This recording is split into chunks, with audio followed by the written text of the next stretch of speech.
When we talk about prayer, when we bring a call to prayer, it's my first time to actually end up looking at the life of Habakkuk. He's well known for the teaching when we teach vision from. But today I just saw something that is amazing in terms of how he responds to a situation. Can I just read so that we are together in this? Habakkuk chapter 1 verse 5. God is saying to Habakkuk, look at the nations and observe, be utterly astounded, for I'm doing a work in your days that you will never believe, even if someone told you. So just to help you picture this, Habakkuk is the one that approached God first, and his cry was, the nation that they were in, there was so much sin, there was so much violence, there was so much injustice, people against each other. And he's coming to God and saying, God, what can be done? Why are you allowing this to happen? And God says to him in this verse, you have not seen yet what is coming. There is a bigger devastation that is coming. There's a bigger destruction that is coming upon your people from the Chaldeans. So it's like we have a problem, but there's a bigger problem that you've never seen that is coming. The thing that catches my attention when I look at Habakkuk is how he responds. His first response is, you are a God of everlasting. You are a holy God. I know you, and we will not die. Wow. For me, that's something that caught me straight away. He's a man that says, I know what we have done. I know what is coming and why it's coming. But the one thing I know is I know your heart.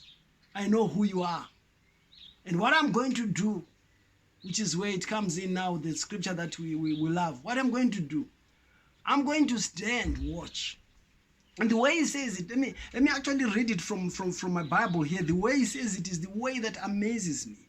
He says here, I'm going to stand. He says here, I will stand upon my watch and set me upon the tower, and will watch to see what he will say unto me, and what I shall answer when I'm reproved.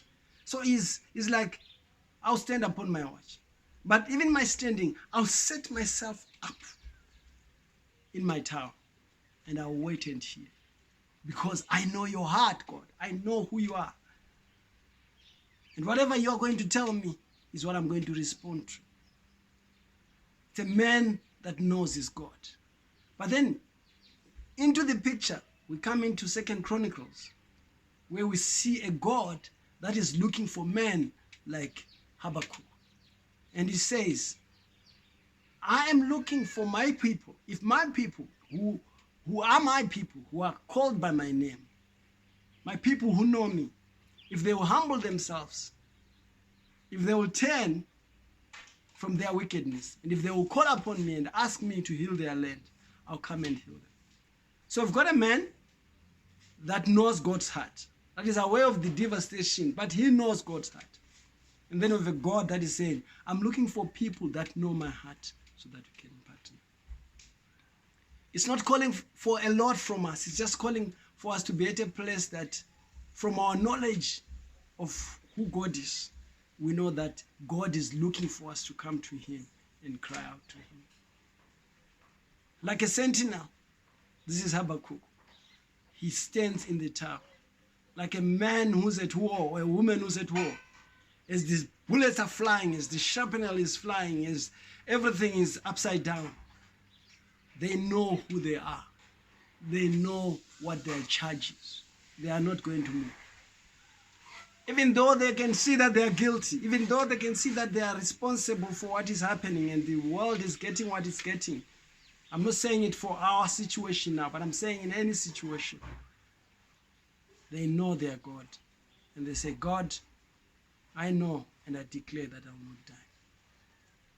It says, in time, the glory of the Lord will fill the earth. In time, because God is the creator of heaven and earth, people will realize that. Let the world be silenced. So I'm calling us, calling you and me to say, rise up in a time like this. Rise up in any crisis. Rise up in any situation. And let's cry out to a God who's looking for people to partner with.